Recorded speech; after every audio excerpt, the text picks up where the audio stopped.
So, namaste once again to Padmaja ji, Anuradha ji, and Sujata ji, and other respected faculty members who've joined here. And thanks to each one of you who have joined this session today. And we welcome you all to Aria University free webinar series, which is kickstarting. This is the first session, and we are very excited about that. And this is going to happen till the end of next week. So all our sessions are on weekdays, and we will be sharing in the chat, our webinar registration details, and you'll be able to register for more sessions if you're interested. So just to start off, I am Mamata Kuchipudi, and I'm the Director of Faculty and Student Services here. And very happy to be, starting this session today. This is our, like I said, one of our first summer sessions. And Aria University is a VASC accredited institute. So we do offer programs in 6 different programs in fine arts and language. And we have 6 different programs in that. And we offer certificate, diploma, and master's programs. And if you are interested to learn about more, I would be sharing the links there in the chat box. And I will also share our admissions phone number and email ID so you can reach out to us anytime. So having said that, I would leave the floor to Dr. Padmaja ji to start this off. So welcoming Dr. Padmaja Suresh.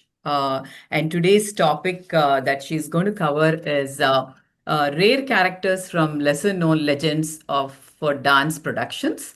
And Dr. Anuradha Ramesh ji is here, and she is going to be the moderator for this session.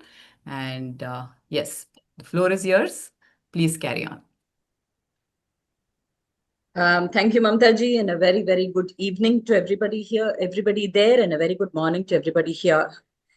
So we'll just start in a bit. Let me start by introducing the speaker for today. Dr. Padmaja Suresh is a very renowned danseuse, teacher, and author. She's an ardent disciple of the stalwart guru K. Kalyana Sundaram and daughter of celebrated exponent of Chakyar Kuthu, Sri K. Rajan. Among other degrees, she holds a doctorate in philosophy and dance. Her stellar performances have received wide critical acclaim.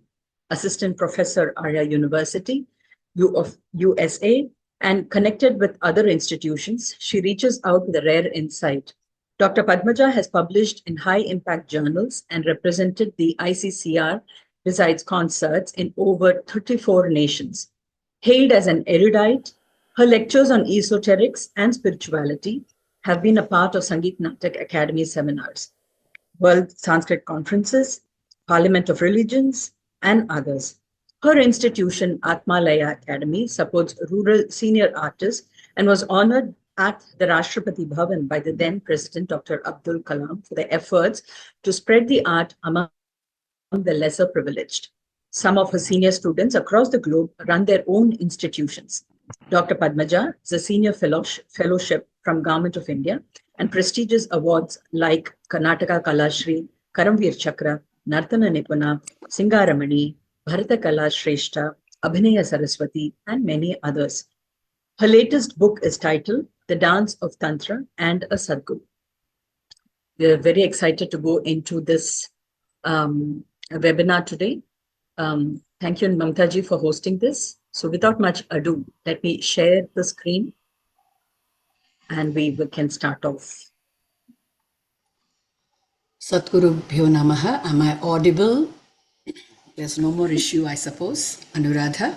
Yeah. Yes, that is the one. Unsung characters. Put it on the slide mode. And then as I'm reading through, I'm sure you can make out there are some characters where there are more slides. I wanted to make it very picturesque, and so that audio, besides the audio, the visual is also clear, because as dancer we need a lot of these visuals to be able to imagine and choreograph. And luckily, although the characters are unsung, I did find some of them having been painted, and I could pull out, and I've given the due credits to all of them. So I will now start my talk.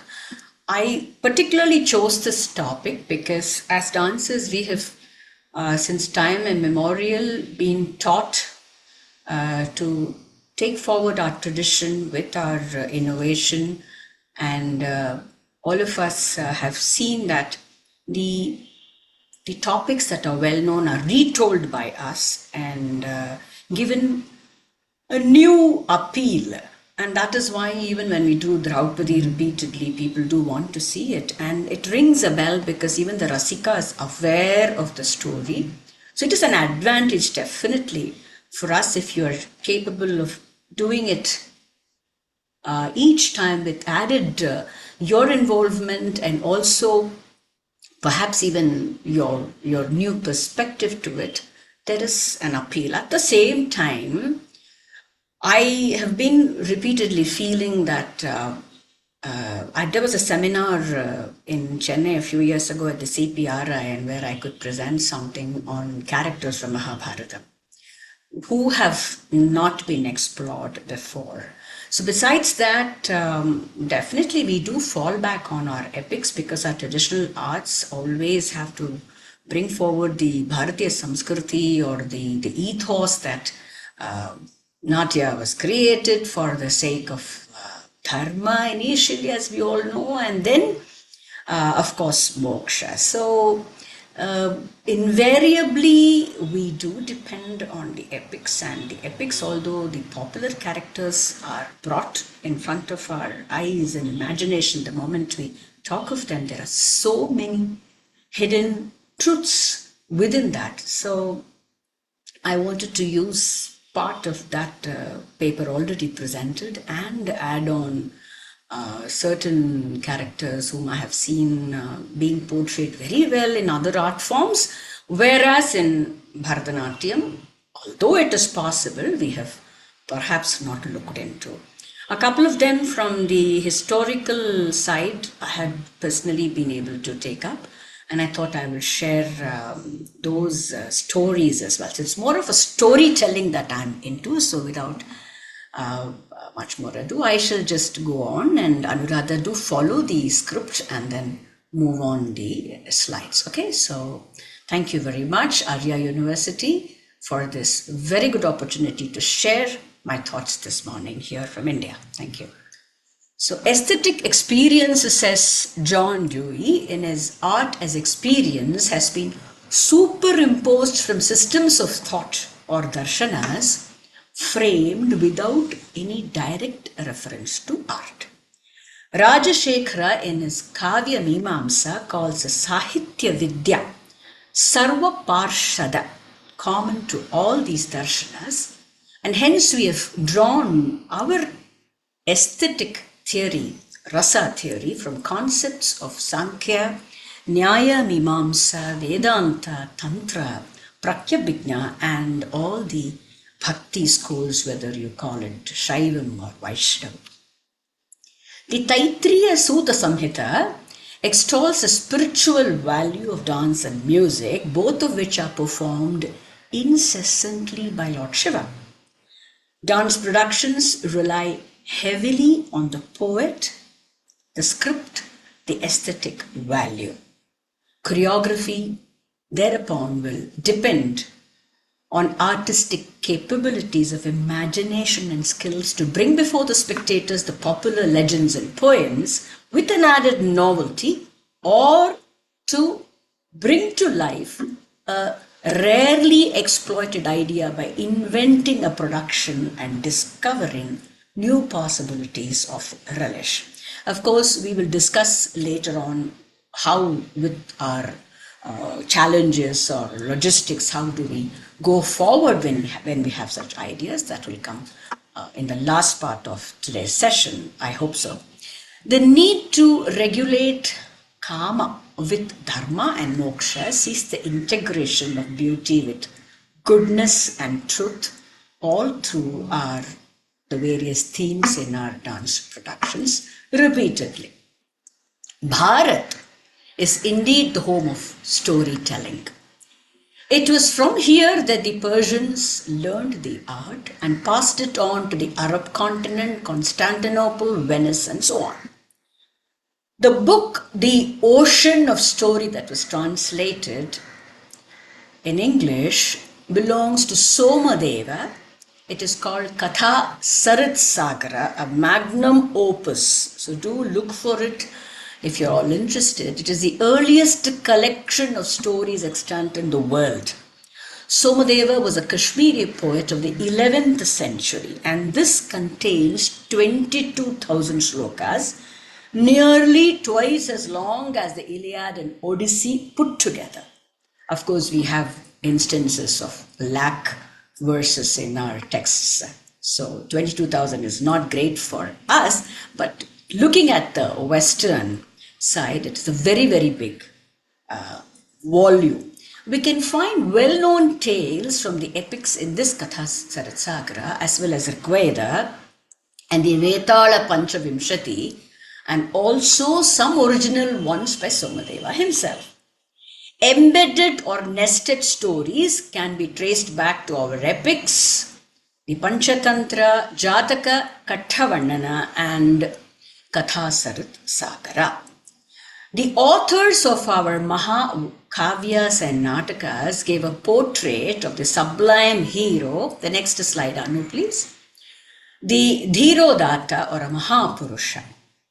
Rama of Valmiki was both a Dharmatma, and in the Ayodhya Kanda, it's said that he is a Gandharvecha Bhuvi Sreshta, a master of music. The origin of the Adikavi Valmiki marks the sheet anchor of poetic theory. We all know about the Karuna Rasa that was evoked when his verses poured out. This poetic theory became the embodiment of rasa, also cited in the Dhvanyaloka of Anandavardhana in his Dhvani theory. Next slide, please. Lord Rama's ancestor Harishchandra's commitment to dharma at Ayodhya earned him a reputation far and wide. I wanted to start off with Harishchandra's character. His unwavering dedication to truth crossed over personal gain and comfort. It was sage Vishwamitra who had approached Harishchandra to request a grand sacrifice, which became very difficult for him to fulfill. And hence, whatever the consequences, he was willing to go ahead and raise that artha with which he could do this yajna. But in his steadfastness, what happens is a series of losses of kingdom, royal status, poverty, homelessness, and separation from his family. His wife, Queen Taramati, also called Shaivya, was very devoted and stood by her husband with sacrifice. The climax of Harishchandra's trials, the next slide, came when he had to sell himself, his wife, and Rohitashva into servitude. Ultimately, the divine intervenes, of course. It so happens in the beautiful, touching story that Rohitashva got bitten by a snake and he died. His mother took the body to the cremation ground and met her husband, who happened to be working there as a slave. Seeing the son's body, dead body, Harishchandra controlled himself, and yet his duty was important, and asked for tax to perform the cremation.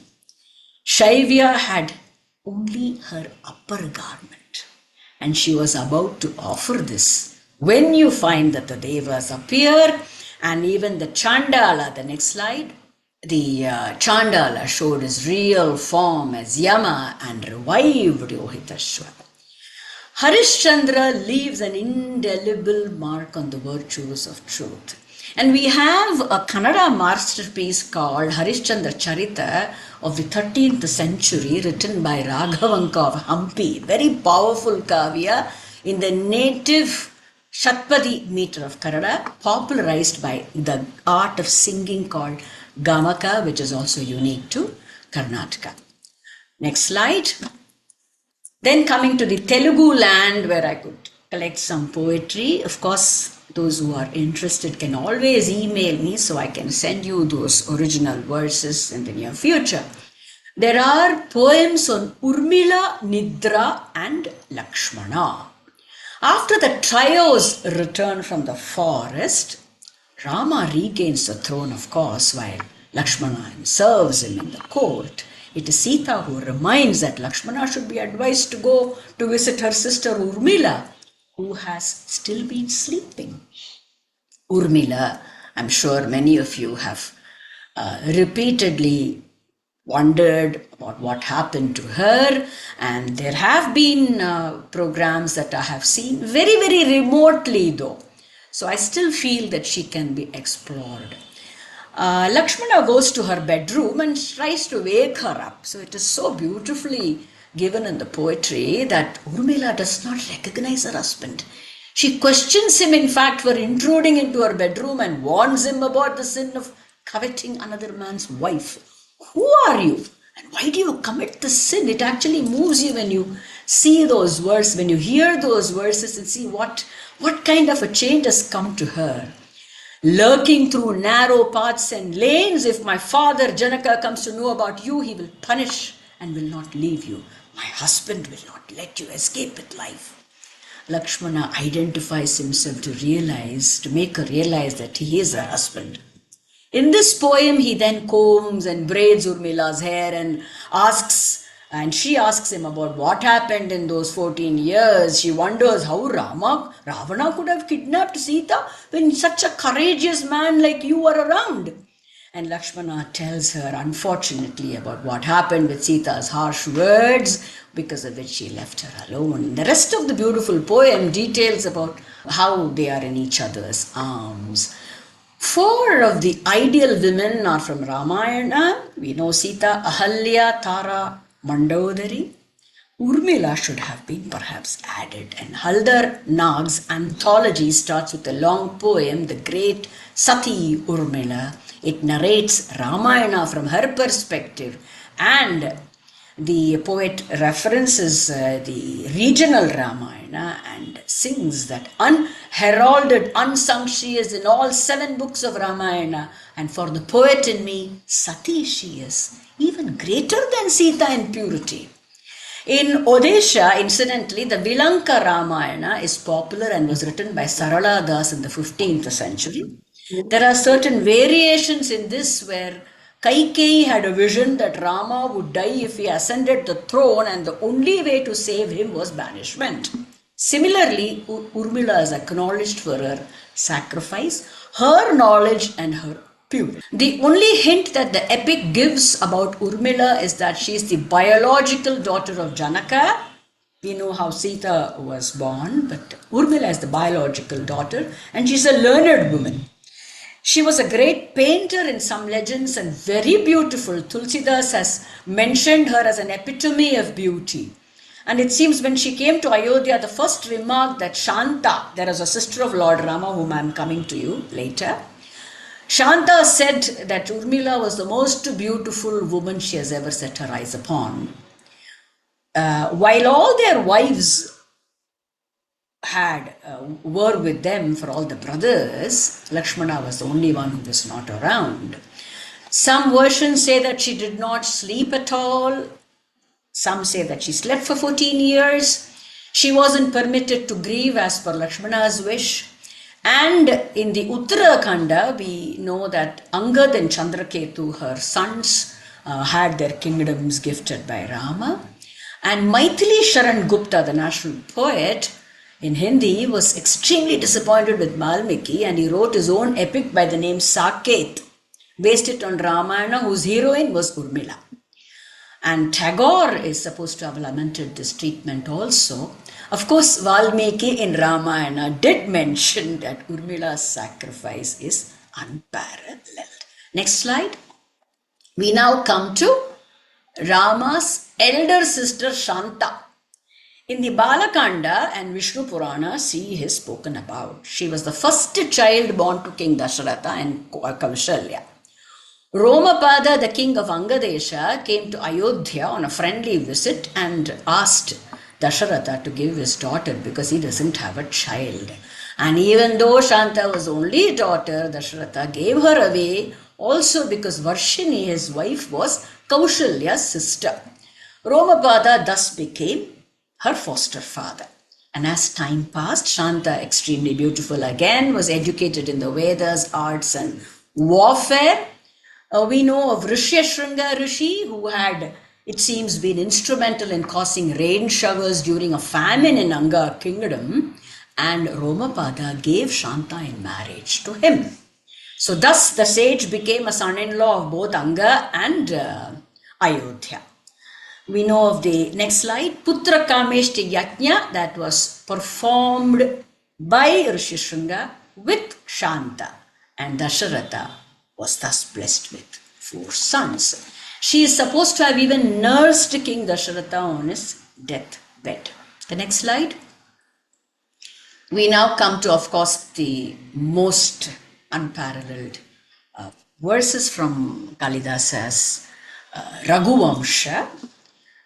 We have, which is all stories are very, very new to many people, and hence I wanted to also go into this, which Mahakavi Kalidasa Virichata Raghuvamsham. I took the 8th chapter, 95 verses, and took the help of commentary of a contemporary author, Madhavrao Joglekar. Ajaha, Raghu's son, okay, the ancestry of Rama, is celebrated for his love with Indumati. This is a very beautiful plot for Shrangara Rasa and for a ballet. Their union is depicted as divinely ordained, and Kalidasa excels in describing their romance. Raghu retires to be freed from worldly life. In due course, his soul is released and attains union with the Supreme. The last rites are performed by the dutiful Ajaha. In course of time, Indumati, his queen, gives birth to Dasharatha.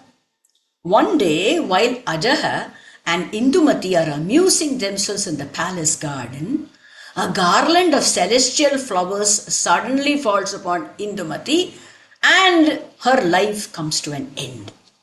Ajaha is highly pathetic, his state, and the body of the queen is consigned to the flames. Ajaha later spends 8 pensive years for the sake of his son, whereafter he leaves this mundane world. The slide of Narada is here because this minstrel divine was going along the path of the sun's course from the north to amuse with his music Lord Shiva, who happened to be at Gokarna at that time. Kalidasa says beautifully that honeybees are swarming over that garland so far adorned on Narada's veena. The wind god knocked off that garland and the honeybees looked like the tears of Mahati, the veena of sage Narada. That heavenly garland far surpassed the seasonal splendor of earthly creepers with its nectar and fragrance. It fell on the surface of the full breasts of the king's beloved lady, who became overpowered, next slide, with agitation and closed her eyes in total darkness of eternal sleep, like the moon when the eclipsing planet Rahu devours it. Such a lot of scope for Sanchari Bhava. Ajaha held his queen, whose condition was like that of a tuneless string instrument, and placed her on his lap, with which she was familiar. Even when delicate flowers can cut life short, what else, alas, cannot be the weapon of that butcher destiny? Indumati's untimely death deeply affects Ajaha, illustrating the transient nature of life.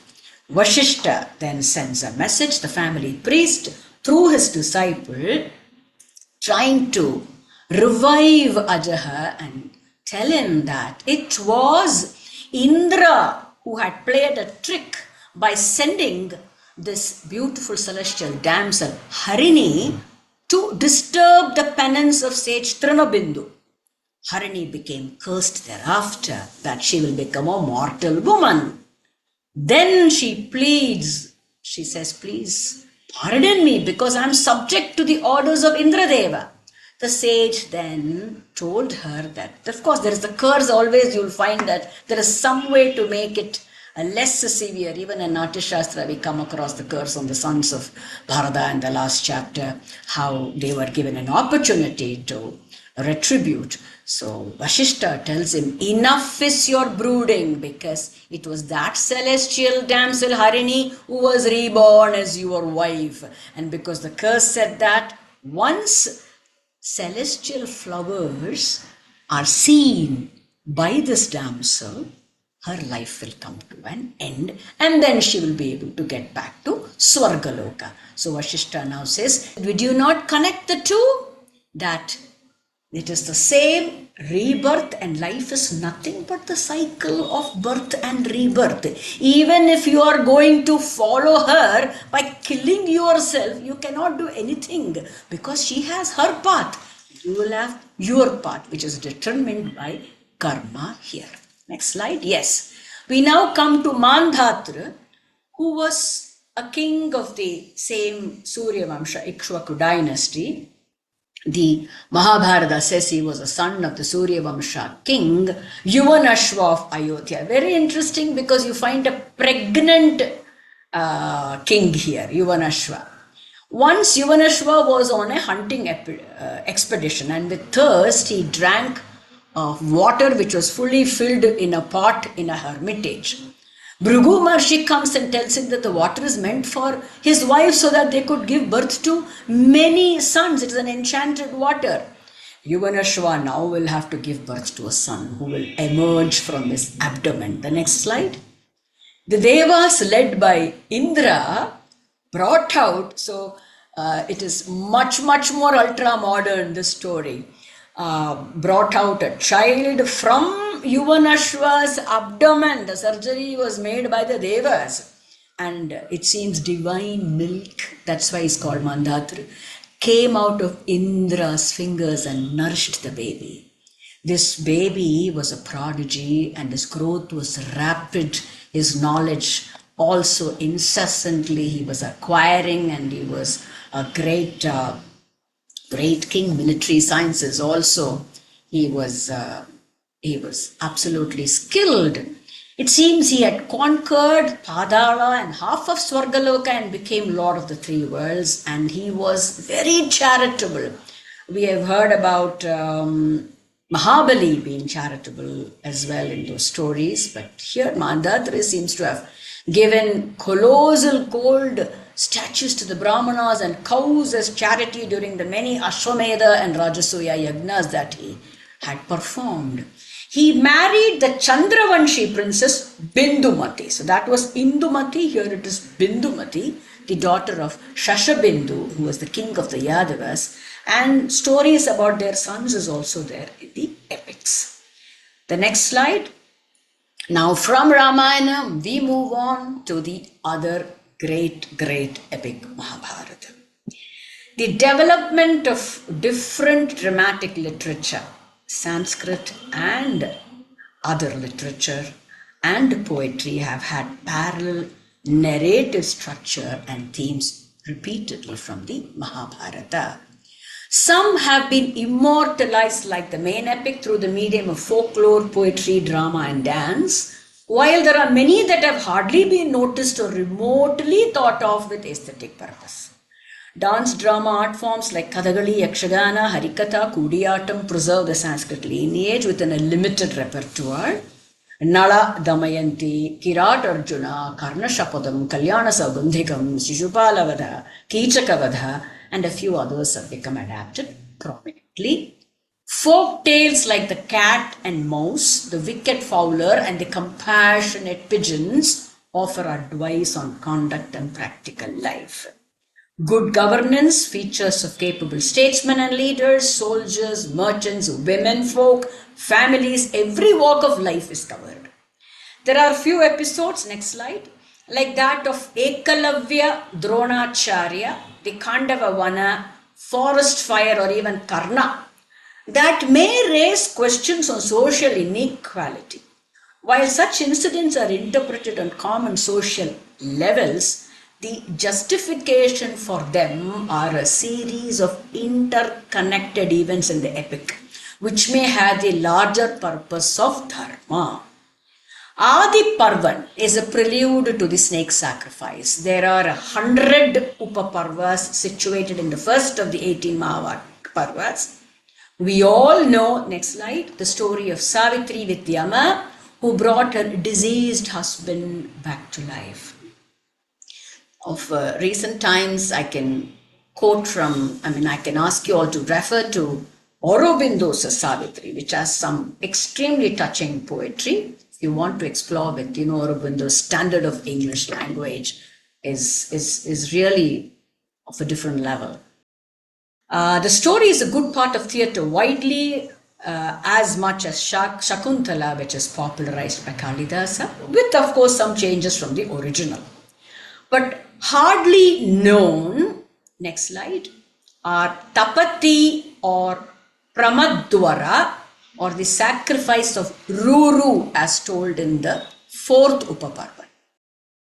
Ruru and Pramadwara is a story of undying love. Shavana, Bhrugu's son, had a son Pramati, whose son Ruru fell in love with the beautiful Pramadwara, who was the daughter of Manaka, the Apsara, and Vishwavasu, who was a Gandharva. She was raised by Stulakesha Rishi, just as Shakuntala was raised by Kanva. Their wedding was fixed, but days before this, Pramadwara stepped on a snake and died of snake bite. Ruru was lamenting inconsolably when a messenger from heaven appeared and gave him a solution, which is that if Ruru was to give up half his lifespan, you can imagine what an Uttama Nayaka he would have been if he does this, so that his wife could live. Ruru accepted happily, and the messenger negotiated with Dharmaraja.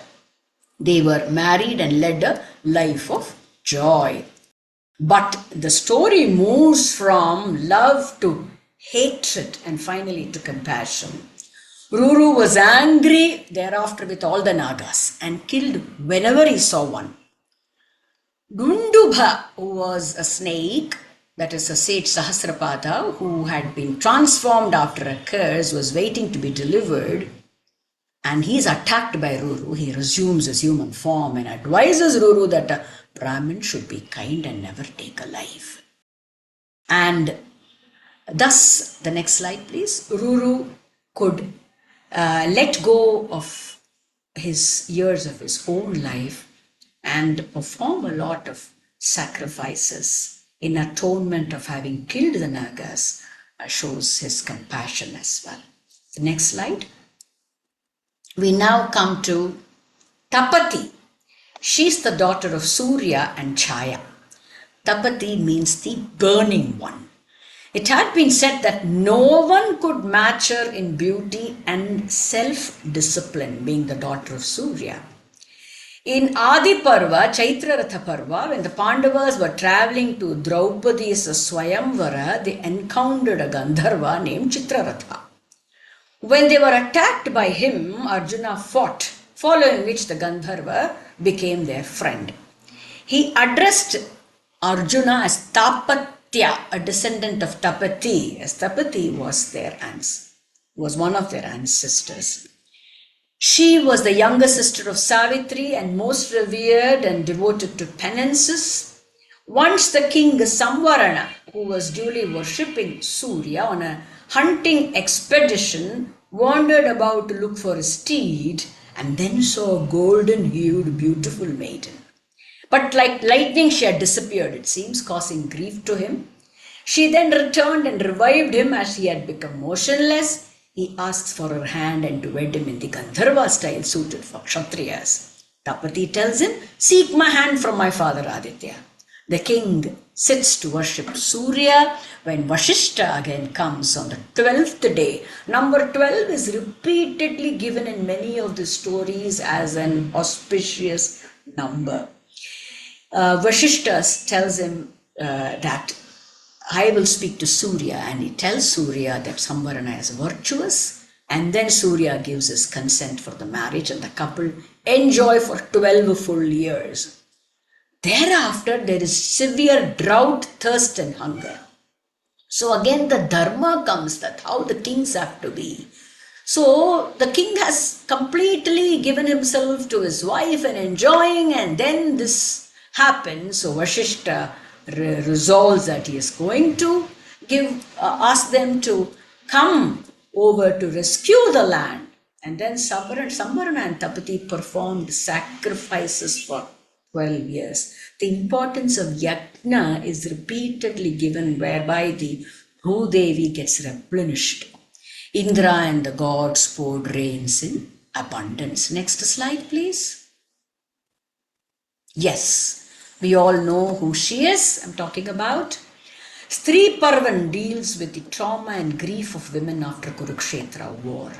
Gandhari was a princess of Gandhara, modern day Kandahar, Afghanistan, noted for her piety and virtuous nature and regarded as an incarnation of Mati, the goddess of wisdom. She is the daughter of King Subala and her Subala Putri, those were her names, and her marriage was arranged by Bhishma. Why? Because she had impressed Lord Shiva through penance and received a boon for 100 children. So Bhishma thought that the throne of Hastinapur will never remain vacant. Hence he so chose Gandhari. And we knew that she decided to blindfold herself, whether it was to teach a lesson to Bhishma in return, or because of her complete devotion to her husband, is again sometimes being argued.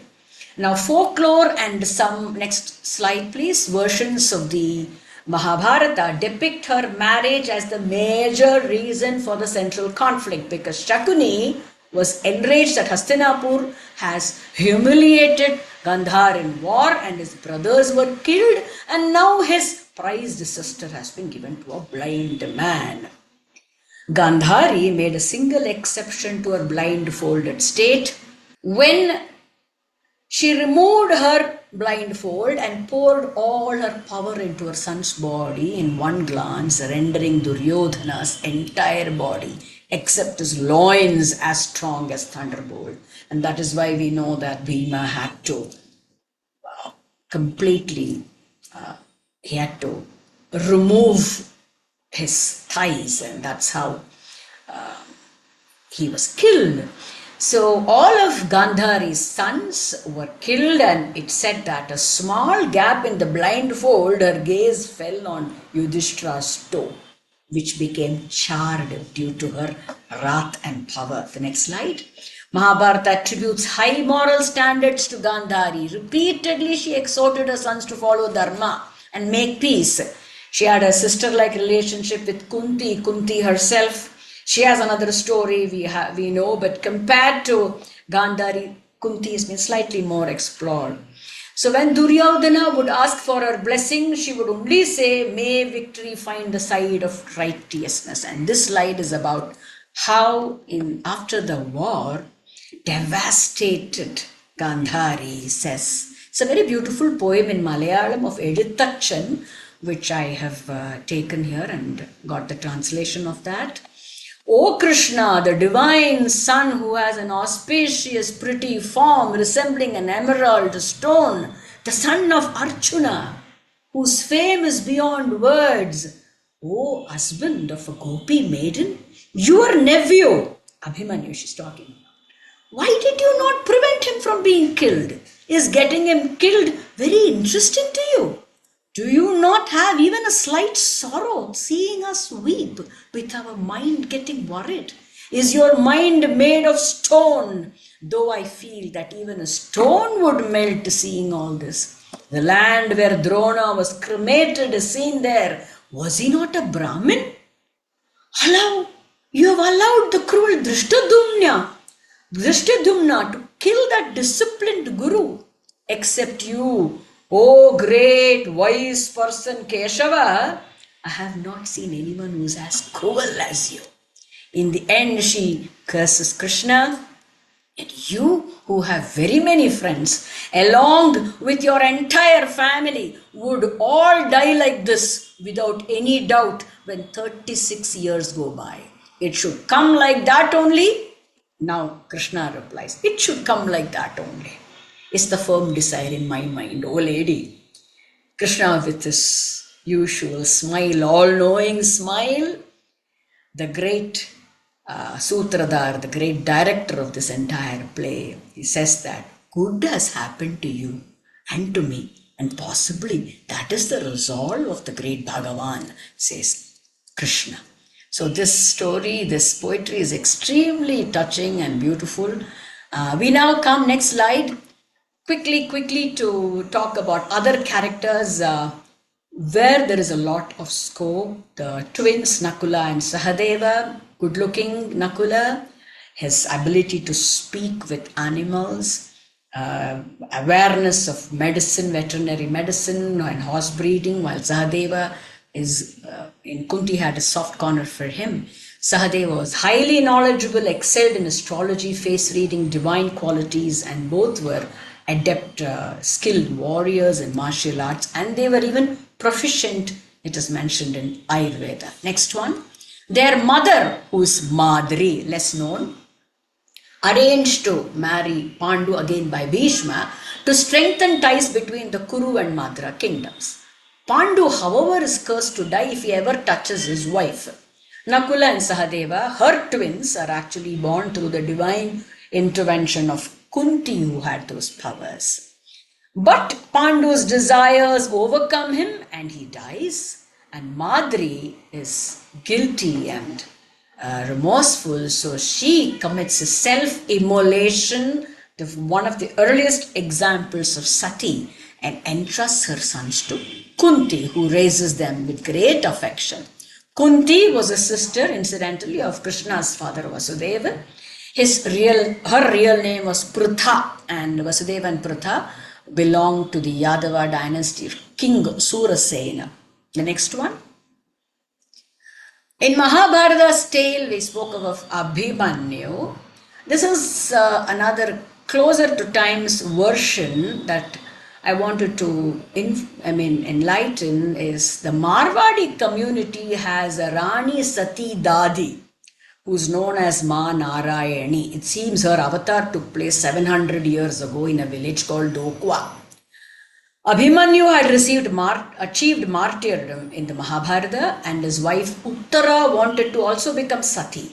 But because of the presence of a child in her womb, Parikshit, Krishna did not allow her to do so, and to honor her, he granted her a boon that her desire would be fulfilled in Kali Yuga. Uttara is believed to be reborn as Narayani Bai at Seth Gurusamal's place, endowed with divine powers in childhood, and Abhimanyu's reincarnation as Tanadhan occurred in Seth Jaliram's house. Satyavati, next slide.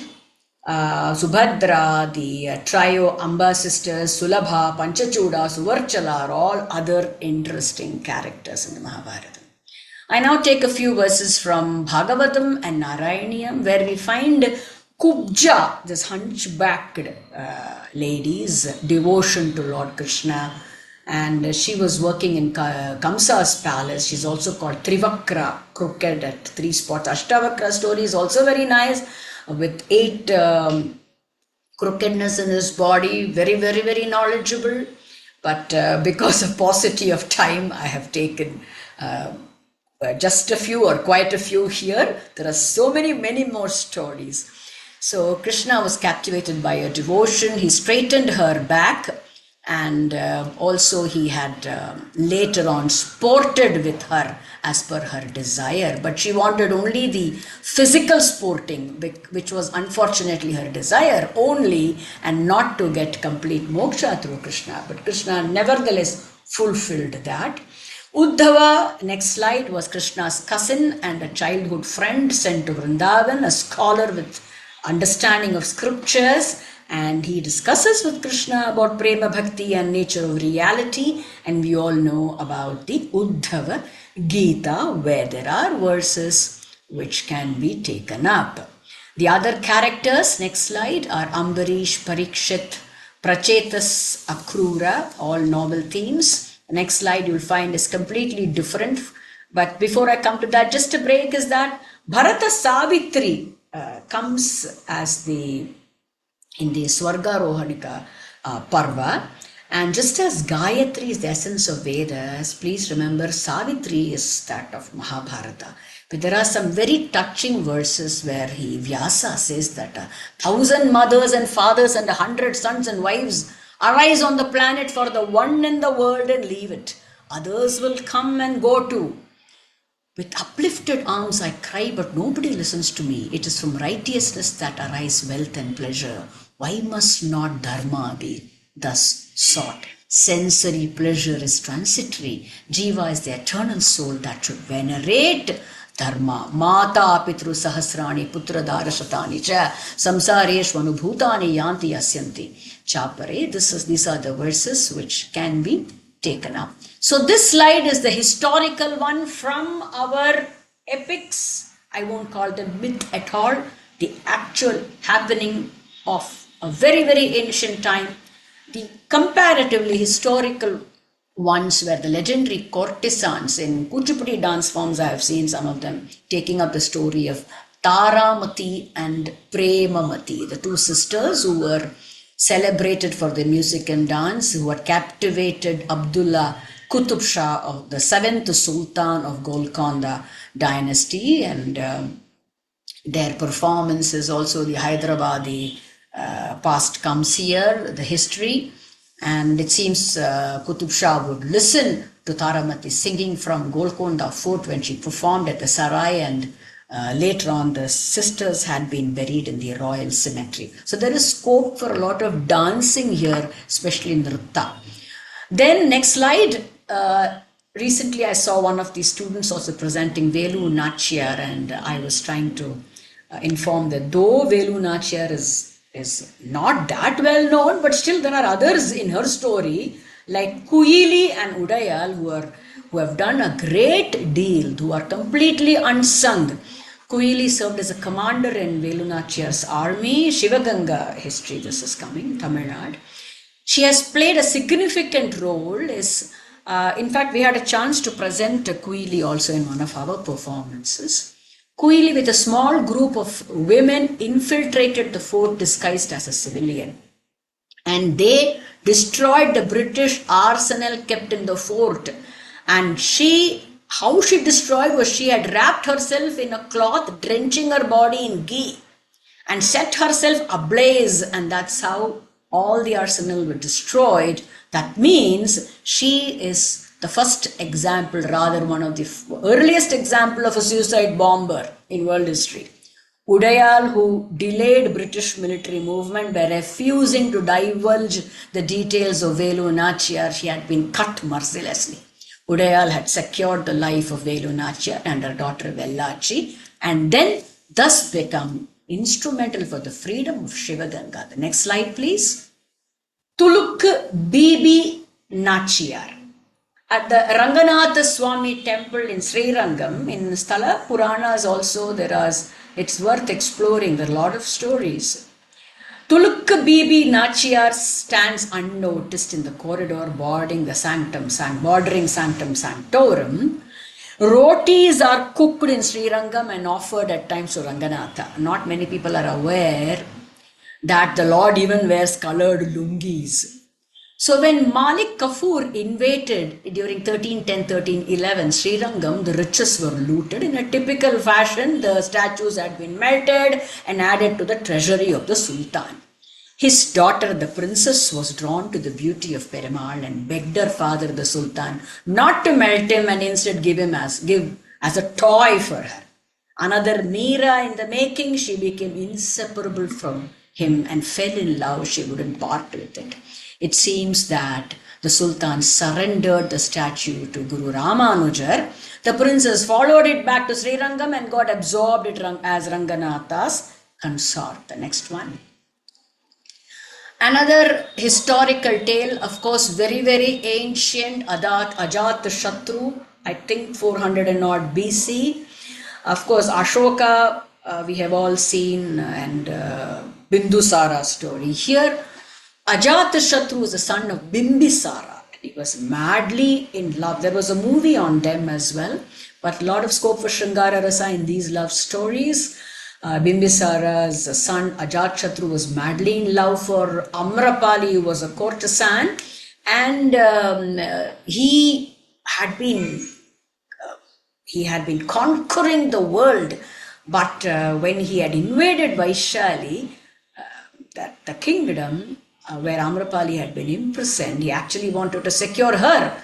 But the kind of destruction that was caused made Amrapali renounce her. She went to Buddhism first, and then Ajatashatru also followed the Buddha, followed her, and eventually the teachings of the Buddha. Continuing Sthala Puranas, next slide, the Koneri Rajapuram. We all know of Chidambaram, but there is a larger Nataraja and a very, very poignant story of Koneri Rajapuram temple, where the Chola king and his wife, Sembiyan Mahadevi and Kadaraditya Cholan, had asked the Shilpi to make a large Nataraja statue in Panchaloha. But every time he made something, he said, no, nothing doing, this is not enough. And then the last condition, as typical of a king, he says, I will chop your head. This is the last chance. And the depressed blacksmith has a pot full of molten metal. In the temple itself, I had a chance to visit. There are some statues that are depicting this story. And when the molten metal was boiling, an old man and his wife came near him and asked for some water to quench their thirst. He says, I have only molten metal, I am busy, don't ask me anything, I have to make this for the king. And immediately, lo and behold, he sees that the couple is actually drinking that boiling content.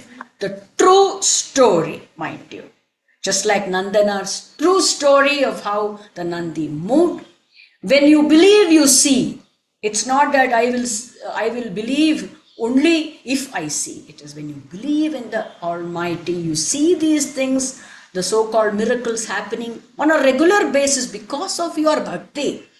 Then the couple who's drank this boiling contents become two large vigrahams, a majestic, next one, tall Nadaraja and a beautiful Shivakami. The honest and stunned blacksmith actually goes and tells the king that I have not done this, please, but the Lord himself came. The king would not believe. He raises his sword and strikes at the foot of the deity. In fact, in the deity also there are marks, okay? It looks so real, the deity.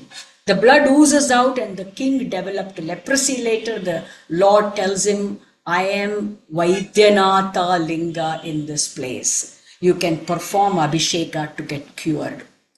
So this temple is also well known for curing all the ailments. And when you look at the Lord, and we were lucky we could see the Abhishekam also. It's a small temple, not like Chidambaram, but huge Nataraja, lifelike, where there is a mole under the left arm, visible nerves and muscles, hair in the armpit and the body, a scar on the right foot where the hair of course is bronzified now, and the right foot where the king had struck with the sword.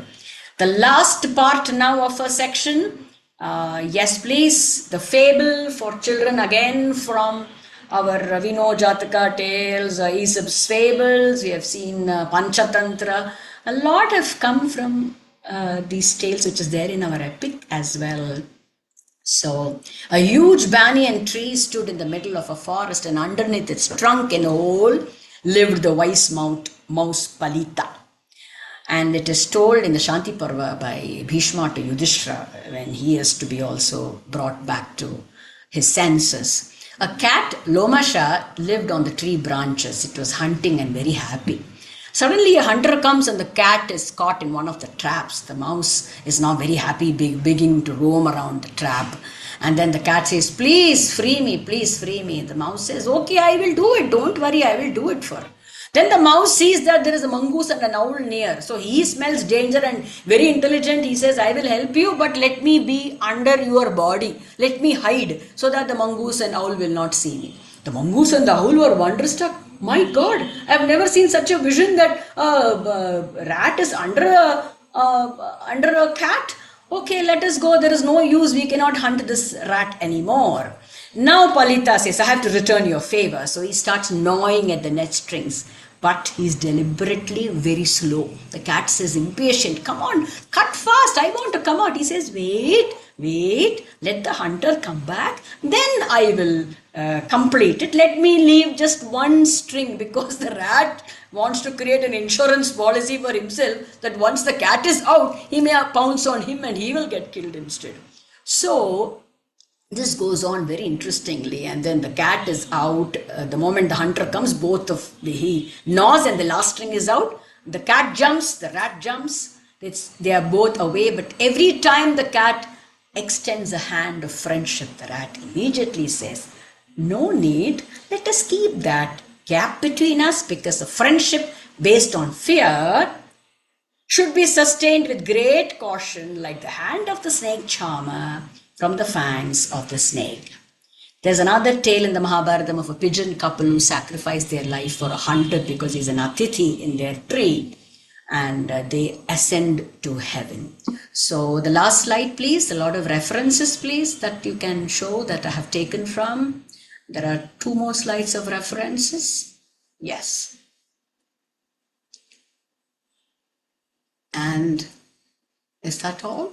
There's one more.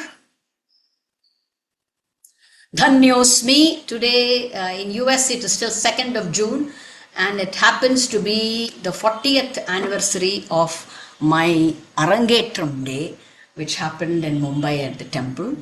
And so I wanted to make 40 slides and do some things connected with the number 40. So thank you very much, Anuradha, for being my friend and passing through these slides. And I'm extremely grateful that I could share these stories and give perhaps some ideas for participants to explore them. Yes, that slideshow is over, and we can open the floor and have a dialogue if there is time. Thank you very much. Namaskar.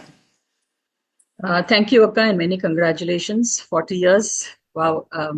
Phenomenal. And so is your contribution to the arts. So amazing journey it has been, I'm sure. And it was a phenomenal webinar, I would say, where you have brought out, I mean, some of these stories I, being India, haven't heard myself. So I'm sure that people in the US are quite happy to know that there are so many characters. And of course, the floor is open. If anybody wants to ask a question or something, you're welcome. So before somebody asks a question, you can probably type your question or you can raise your hand. We will find out which works. Akka, so, you have quoted from the Ramayana, the Mahabharata, the Raghuvamsha. I mean, it is such a large collection of Sanskrit works that you have actually gone through before you have actually picked out these characters and have brought it out much, so beautifully brought out that it can, and in form of stories, so it can actually be a production, as from every character that you have singled out.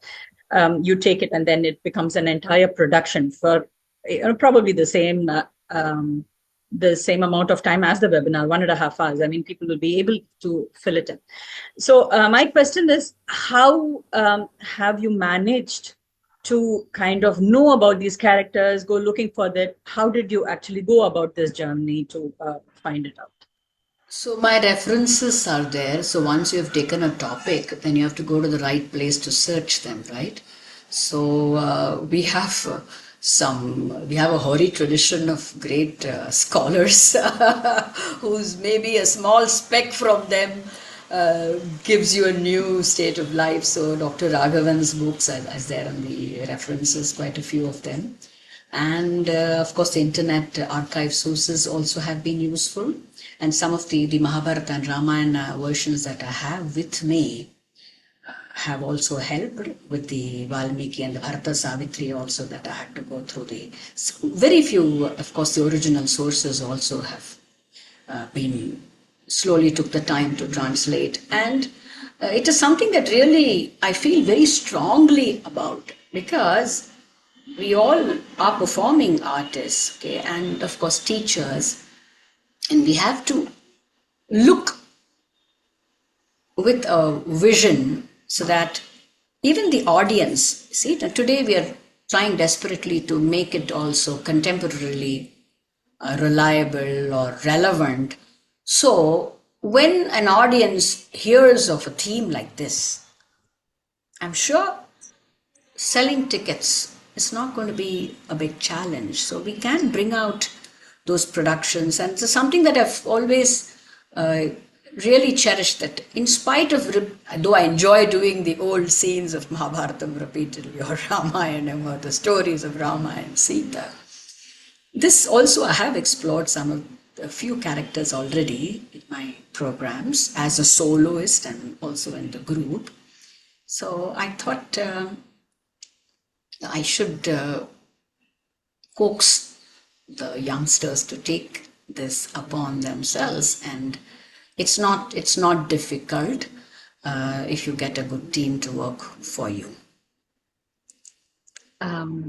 I think there is a question, Akka. Is there a detail on the poem on the Savitri story? Marichandra Murugan has asked this. Of course, Savitri has been. You mean the Aurobindo one that I was referring to? Is that what she's asking? That there is a. I have the She's book not also. specified, Akka. Yes, Akka. Yeah, Aurobindo poem that you had mentioned. Aurobindo, I have got that book itself. It's a huge book Oh, Kuchipudi. and extremely well written. In fact, Aurobindo himself says that this is not by me. You know, such great works. Whenever we also, I don't think all of us, when we bring out something beautiful and great, we cannot attribute that to our limited small self, right?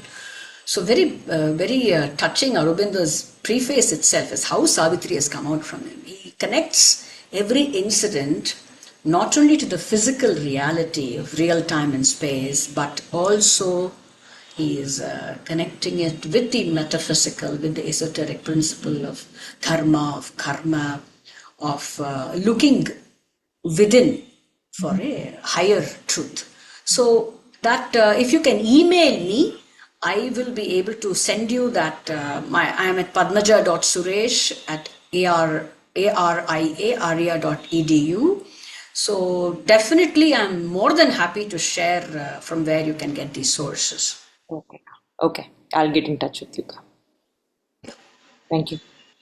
Namaste, Padmajaji. Namaste, Sujata. I'm waiting to hear from you. Yeah, it was an excellent lecture. So Thank you, interesting, Sujata. very, very interesting facts.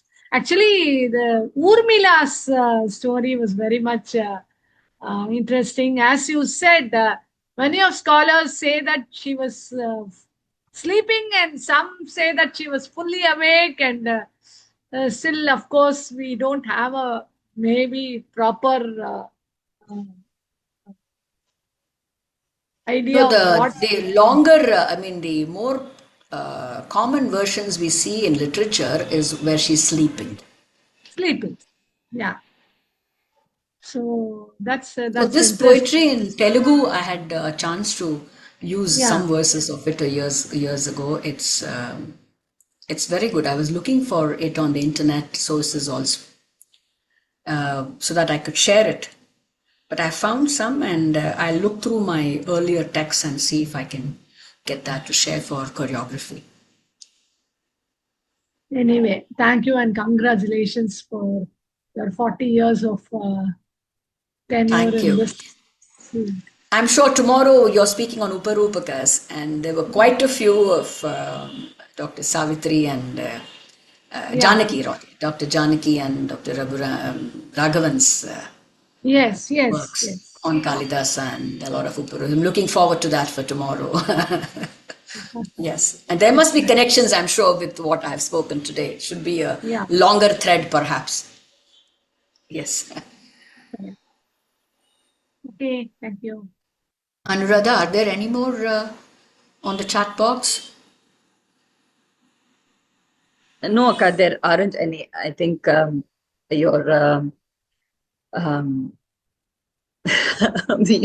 your talking about the characters has been crystal, so there aren't any questions, or people are actually thinking about the various characters so that they can probably take it out and of course reach And we out can to have you. a team of Yes. musicians, like I was saying towards end, we'll speak, because everybody says, where do we get a recording? Because people want to just work with audio recordings easily available. Now, that's not the true and a complete Acharya's vision, right? So we have to get the Sahitya, we have to be instrumental in composing them, sit with the musicians. There are live musicians available. Writing, we are looking for grants, right, for such productions.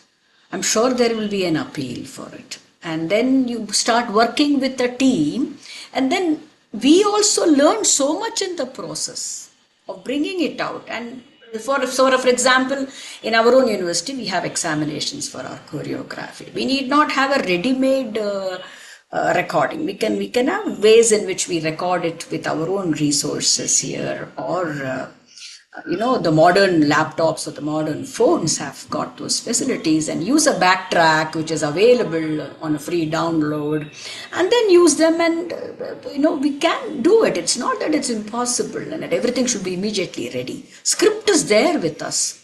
There are contemporary stories. If you don't have the relevant poetry, we can have a lyricist who will write for it. That is how creativity will blossom. That is how we are leaving for a tradition for this to really become a full artist from within, right? And I always feel that ready-made recordings is never the way to grow, because you're not having a work in progress at all. There is no progress. If everything is already stitched for you and given, where are you going to become the tailor? So this is like a canvas with which you're going to make your own the design and see how the poet has seen it. That's why I wanted to how it add actually these appeals to how it actually appeals to every person, right? And then that part, coming out as your own painting or your own work, that's when it matters, and it gives you the feeling of satisfaction of actually having done a creative work. And how make it into a drishya kavya. That is Drishya your kavya. experiment, right? And what I was very fascinated with this, with your talk, was also the fact that it was not, I mean, it is from the itihasas, but how you have, characters that are, that can, you were talking about the cat and the mouse, like the Jataka tales, how you have something that can be taken up for a school, for instance, and Sure. yet you bring out the basics of dharma and values through just that. It is something that is different. At the same time, it inculcates, it has an underlying influence of dharma and the values that the Indian cycle. Like I said in the very opening itself, that's the rasa is follows those darshanas. Somehow or the other, inconspicuously it is following it. It may not be directly entered upon, but every artistic experience is about those darshanas, because ethics also is embedded within us. The moral values also come out. Even a child need not be told that Ravana is bad. When he looks at it, even if his mother has not told him the story, it can immediately say that. So that is that universalization, or that sadharanikarna. So we play on those same themes itself, those same concepts itself, with our added new themes. So that is how our Indian art forms are. Whether it is old ancient stories or history or contemporary, for us that the basis of dharma is very strong. It somehow gets highlighted, and we don't have a tragedy. We know that the 5 experiences, from the physical to imagination to emotional to cathartic, the Greek may stop there. We go to the next level of transcendental. For us, this transcendence is what is the key for us, which is what brings out that beauty and then still takes us to the truth. Very true. And each of us have something that we can take out of it. Doesn't have to be. That's the beauty of it, as you said, and they are universal. The values and the dharma that we are talking about are universal. It is not just restricted to the Indian part of it. So anybody can use, some of the characters that you have brought out to kind of have a contemporary theme. It is not, again, restricted to your history books. I mean, it can be made contemporary, and it can bring out the values that each of us want to depict, want to bring out. The universal values I'm talking about. So I found it very It fascinating. will be different, right, Anuradha? We may not do the same character, we may be taught by the same guru, but still Correct. you are looking at it. Your performance will be still different from mine. So that's what makes it so beautiful. Fingers. Yeah. Like, for instance, you were talking about Urmila, just that character of Urmila, how several poets have dealt with her in different ways. Like, for instance, whatever Ruchiraka was talking about, some have actually said that she is been asked to keep awake, and some have said that she is asked to sleep because Lakshmana is going to be awake the whole time. So she, being his better half, has to kind of balance it. So she has been asked to sleep, and it's so take beautiful. Care of the mothers-in-law, and that was and so beautiful that when Lakshmana comes inside, she is like quite. She's telling him whatever. I mean, this is the first time I have heard of that. It's a very beautiful turn in which there's so much bhava scope, so unexplored, and that is what the Rasika will really be looking at it, will be fascinated. So that's why there is even the story of Aja and Indumati is a very fascinating story, and how the Kalidasas although I'm not completely into Sanskrit at all, but still you can feel the goosebumps here, seeing the way the words are played. There is so much scope. But barring Gita Govindam, we in Bharatanatyam are not taking up any Sanskrit at all. It is time to take it up. A small, bring it suitable with a padam, not to think that only Deshi will appeal. Languages. Absolutely. The Daiviki language will appeal. No, but in addition to Sanskrit, you also have so many local languages that speak about the same thing. So about the same thing. About Telugu poems, you spoke about Malayalam, you spoke about Malayalam. Editachans is very, very beautiful. Since I can relate to Malayalam well, it was very strong how Gandhari tells him, and towards the end, the twist of Krishna's reply to her is just the same. Yes, you have every right to curse me. This is going to happen in 36 years. The Yadavas will go away. So it's so beautifully played. So we can take up those, and it will be very, very experimental, as well as something that is revealing a new in vision in front of the audiences. Yeah, we've always seen Krishna as somebody who does this to others, does a lot of things to others, but not at the receiving end. So it would be nice to put Krishna at the receiving end and saying, yes, I agree. And the beauty of it is it had to, this in the whole of Mahabharata, there are no loose ends. So one is this straight story that all of us know, about the whole Mahabharata. But at every point, as we see from the characters that you have brought out, at every point, there is a connection at the end.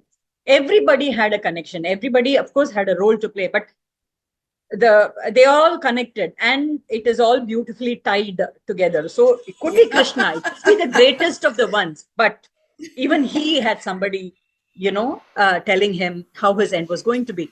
It could be Bhishma. He could think that he controls everything, and he could have brought Gandhari to this place, but even he, there is a completion there. So I think this is possible only through a thorough reading of the text, of course, but also the exploration of each of these characters, and how so many poets and so many writers. There are several sources available. People know about Ramayana, people know about Mahabharata and the main characters, but to take these small characters and see how they made the whole thing count. They also contributed to the whole thing, yet remain unspoken of. As you were talking, I was thinking about Trijata in the Ramayana. She was somebody, you take her, okay, she was just one of her, but she actually was the only source of hope for Sita in the place where she was surrounded with so many Rakshasis who were saying anything about so many things. But Trijata was the only one who actually told her, just hold on, and she kept the Rakshasis away. And she said, hold on, somebody is going to come. There is going to be good that will come out of it. I mean, that's the greatest of things. So there are many, many sub-characters as well. So now we need to decide whom we can take as a central character. And along with that, bring in the sub-characters as well. Like I was talking about Velu Nachiyar, and then bring the sub-character of Kuili and Udayal. They have also been equally who are instrumental in doing this. So we sometimes focus so much on the main character, the Nayaka or the Naika, that the others are never given any awards. You see, that's what happens. Yeah. So it is just fascinating that I was thinking about Trijata, and I was thinking, I mean, she's such a character that we haven't explored. Maybe I should. So, yeah. Yes, thank you. There are many, like I said, for whatever little I have been, but there is effort required, there is study required. We cannot follow the easy path and say this is easily available. So we have to bring in dancers, have that responsibility also to go through these scriptures or their references in a very thorough manner. And then understand the poet's view of a story. Now these are all stories, epics means they've actually, itihasas is, it has actually happened. So even the Sthala Puranas. So we need to, that Koneri Rajapuram thing, since I had seen it in person, I said I'm planning to bring it out later into a program. So we need to be sincere in that khoj or trying to look for it and then invent something. And the joy you get is something immense out of that. Certainly. Because you're sure that it's come from within and it's come out. So it's a part of you, right, that you're actually putting out, and you have taken so much of pain and trying to find out, and the character actually comes out through you. So again, like you spoke about aesthetic pleasure, it is about how each of us perceive and how each of us actually take the character in. But I mean, to have the paint and the brush, different types of brush and the canvas in front of you, and for you to just take a character and you do you.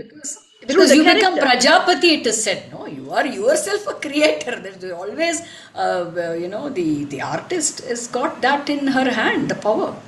So it's you have to be careful about how you're going to bring that out. How you do. Of course, then that's a greiter responsibility. We talk about artistic license, and then because at the substratum is rasa. Rasa is the first one. Rasa, bhava, abhinaya, dharmi, all that comes later.